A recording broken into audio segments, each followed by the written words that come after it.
Hey gamers, this is Liz Davidson from Beyond Solitaire, and today I'm going to be reviewing Super Skill Pinball, the Holiday Special. This is designed by Jeff Engelstein and published by WizKids.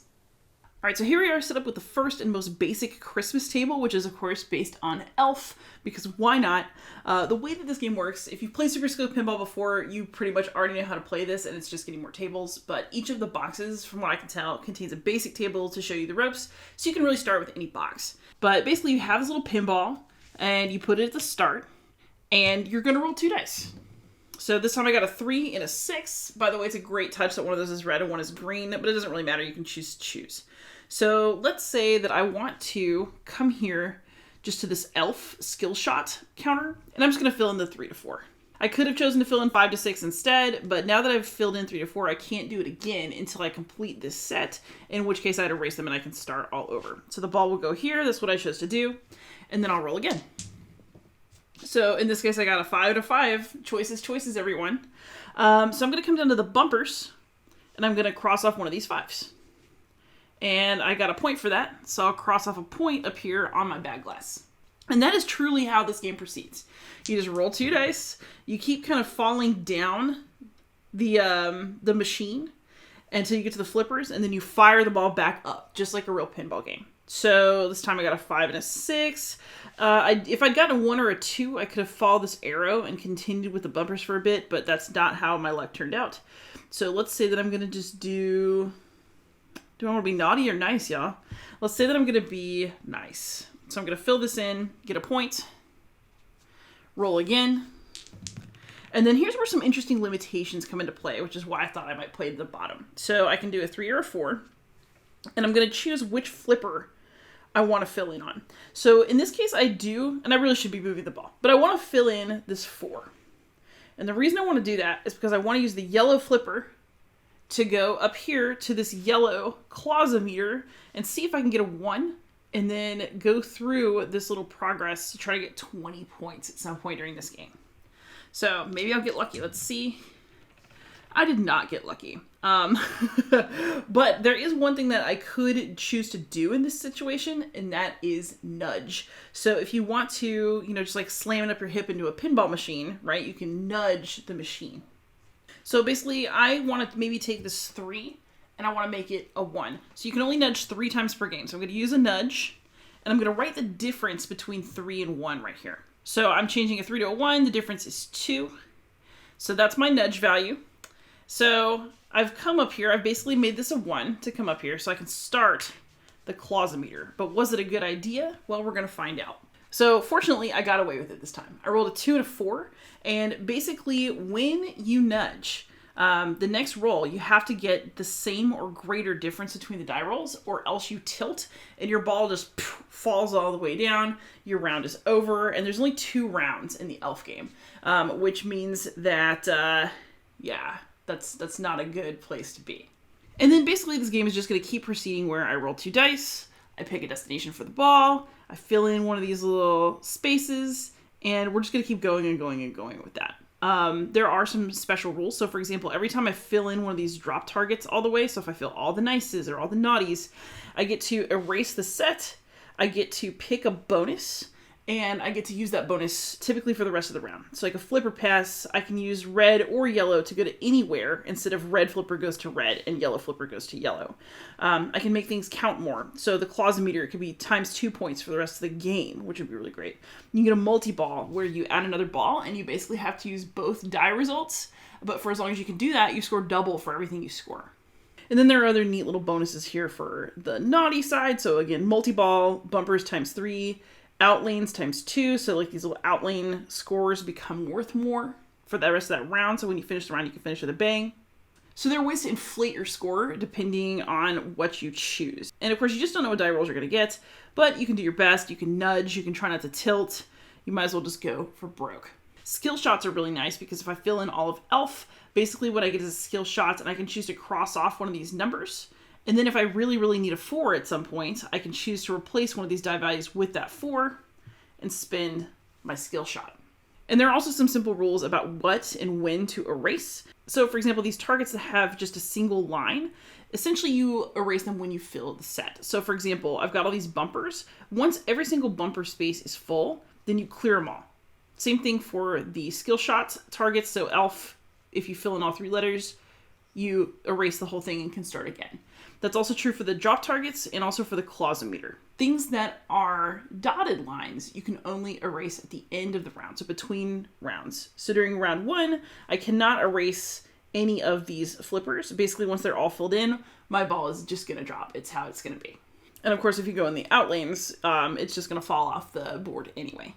But you erase these between rounds because then again, of course, you can use all your flippers again on the next round of play.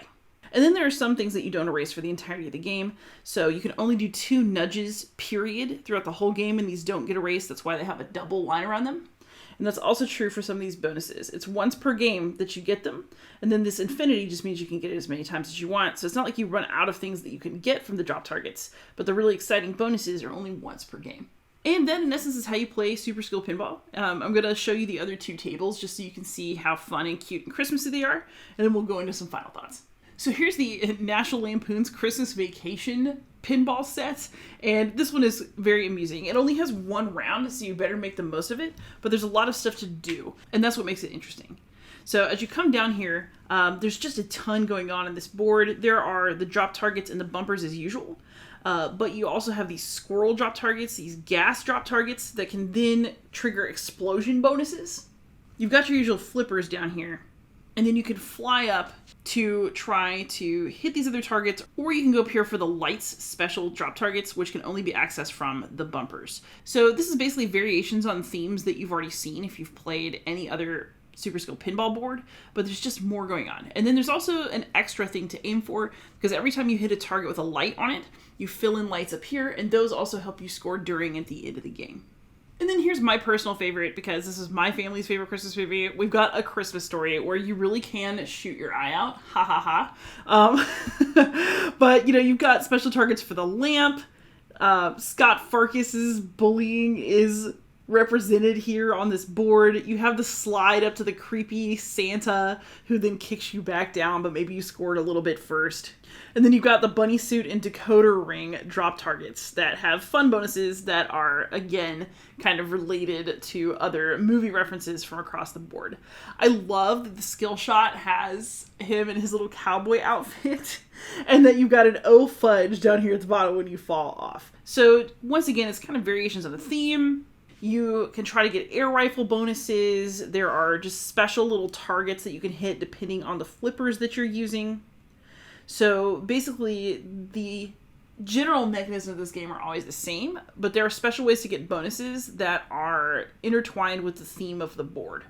And I personally find that amusing. Again, this is a 2-round one. One thing that's interesting about the tables in this particular box is that I'm used to having 3 rounds from other editions of Super Skill Pinball, but these are much more abbreviated, tight games where you're going to really have to focus on making the most of those bonuses as you play.